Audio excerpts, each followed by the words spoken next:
mamalengke. Yan na lang ulam namin. Luncheon meat. Saka yan egg.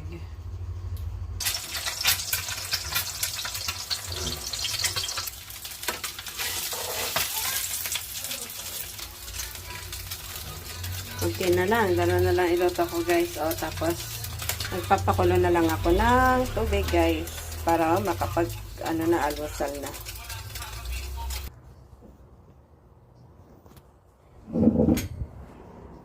Kain na tayo guys. Breakfast. Makulimlim ang langit. Bye-bye. Ito na guys yung pusit na 250 na binili ko kay Kuya Joe, pero 225 lang niya pinabayaran sa akin guys. Ayan, lulutuin ko na siya ngayon. Lagyan ko ng eggplant. Naman guys ang aking lulutuin, my favorite. Mainit na yung mantika, lagay ko na to. Pag samasamahin ko na guys para isang lagayan. Oh, diba?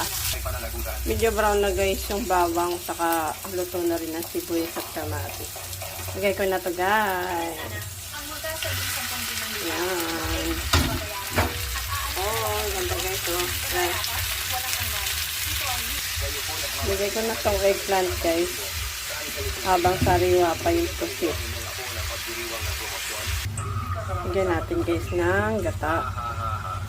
Para yummy yung pusit. Oh. Kailan nagkaroon ng lugar si Luciao? Dahil hindi mo ibinigay, kukunin ko na lang. Unahin nating sirain ang mga ni Luciao. Lulutuin lang natin guys yung eggplant kasi medyo hilaw pa yung eggplant. Tikman lang din natin mamaya yung lasa kung tama na. Ito na guys, ang aking adobong pusit. Nakakating ko na siya ng konti para masarap na masarap siya. Bye-bye. Giniling guys, umpisahan ng lutuin ng giniling. 100 pesos lang yung pork giniling. Ayan guys, magluluto na. Umpisahan na para makakain na mga boss. Bye bye. Okay na guys, yung sibuyas at